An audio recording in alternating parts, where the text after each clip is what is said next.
নিশিগঞ্জের সেই অভিশপ্ত level crossing. রাত তখন গভীর। নিশিগঞ্জ লেভেল ক্রসিংয়ের গেটম্যান শামসুল আজ একটু বেশি ক্লান্ত। এই জনমানবহীন রুটে রাতের বেলা খুব একটা ট্রেন চলে না, কিন্তু রেলওয়ের নিয়ম অনুযায়ী তাকে সারা রাত জেগে থাকতে হয়। চারপাশটা ঘন জঙ্গলে ঘেরা, আর ঝিঝি পোকার একটানা কর্কশ আওয়াজ রাতটাকে যেন আরও রহস্যময় করে তুলেছে। কুয়াশা এতটাই বেশি যে হাতের টর্চের আলো কয়েক হাত দূরে গিয়েই দেওয়ালে ধাক্কা খাবার মতো ফিরে আসছে। রাত ঠিক 2:10। জরাজীর্ণ কেবিনের ভেতরে বসে শামসুল যখন ঝিমুচ্ছিল, তখন হঠাৎ টেবিলের ওপর রাখা পুরনো টেলিফোনটা বিকট শব্দে বেজে উঠল। এই স্টেশনে মাঝরাতে ফোন আসাটা খুবই অস্বাভাবিক। শামসুল কাঁপা হাতে রিসিভারটা তুলল। ওপাশ থেকে কোনো মানুষের কণ্ঠস্বর শোনা যাচ্ছে না, শুধু একটা ভারী নিঃশ্বাসের শব্দ আর ট্রেনের চাকার তীব্র ঘর্ষণের আওয়াজ ভেসে আসছে। শামসুল বারবার হ্যালো হ্যালো করল, কিন্তু কোনো উত্তর এলো না। হঠাৎই একটা ঠান্ডা বাতাস ঘরের ভেতর দিয়ে বয়ে গেল, আর লাইনটা কেটে গেল। শামসুল ভাবল হয়তো পুরনো লাইনের কোনো যান্ত্রিক গোলযোগ, কিন্তু বুকটা তার ঢিপঢিপ করছিল। ঠিক তখনই বাইরে থেকে একটা অদ্ভুত আওয়াজ এলো। মনে হলো কেউ রেল লাইনের লোহার পাতে পাথর দিয়ে আঘাত করছে। ঠক ঠক ঠক, একটা নির্দিষ্ট ছন্দে শব্দটা হচ্ছে। শামসুল সাহস সঞ্চয় করে টর্চ নিয়ে বাইরে বেরোলো। কুয়াশার চাদর চিরে সে দেখল রেলগেটের ঠিক মাঝখানে একজন অসম্ভব লম্বা মানুষ দাঁড়িয়ে আছে। মানুষটার পরনে মিশমিশে কালো পোশাক, আর মাথাটা বুকের কাছে অস্বাভাবিকভাবে নিচু করা। শামসুল গলা চড়িয়ে চিৎকার করে বলল, এই যে ভাই, মাঝরাতের লাইনের ওপর দাঁড়িয়ে আছেন কেন? সামনে ট্রেন আসতে পারে, দ্রুত সরে আসুন। লোকটা নড়ল না।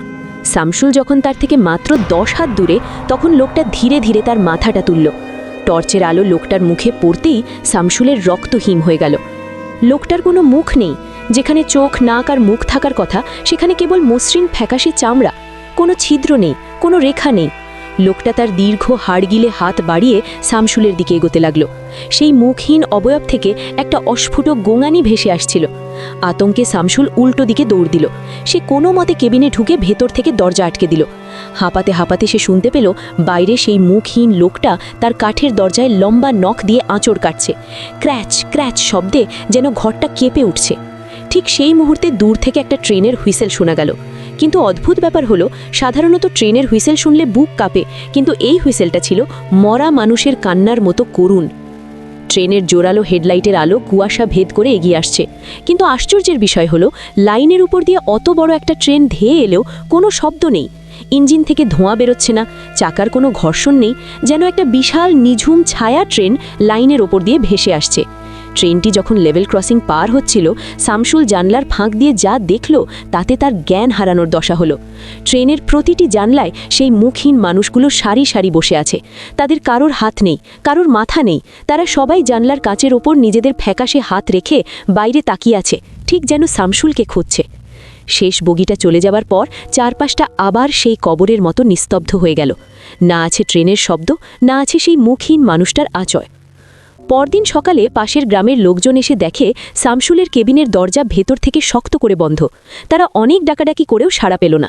শেষে দরজা ভেঙে দেখা যায় ভেতরে কেউ নেই, অথচ ঘরের ভেতরটা কেমন যেন পোড়া গন্ধ আর বরফ শীতল হয়ে আছে। গ্রামবাসী অবাক হয়ে দেখে রেল লাইনের ধারের সেই লম্বা ডিস্ট্রিক্ট সিগন্যালটার ওপর শামসুলের ইউনিফর্মটা ঠিক এমনভাবে ঝোলানো রয়েছে যেন কেউ সেটাকে সযত্নে সাজিয়ে রেখেছে। স্টেশনের লগবুক চেক করে জানা গেল গত 10 বছরে ওই রুট দিয়ে রাতের বেলা কোনো ট্রেনই চলেনি। এমনকি যে লাইন দিয়ে ট্রেনটি গিয়েছিল সেই লাইনের পাতের ওপর কয়েক ইঞ্চি ধুলো আর মরচে জমেছিল, যা দিয়ে কোনো ট্রেন চলা অসম্ভব। আজও কুয়াশাচ্ছন্ন রাতে নিশিগঞ্জ রেলগেট দিয়ে যারা পার হয় তারা নাকি ট্রেনের অশরীরী হুইসেল শুনতে পায় এবং জানলার কাঁচে কয়েক জোড়া ফ্যাকাশে হাতের ছাপ দেখতে পায়।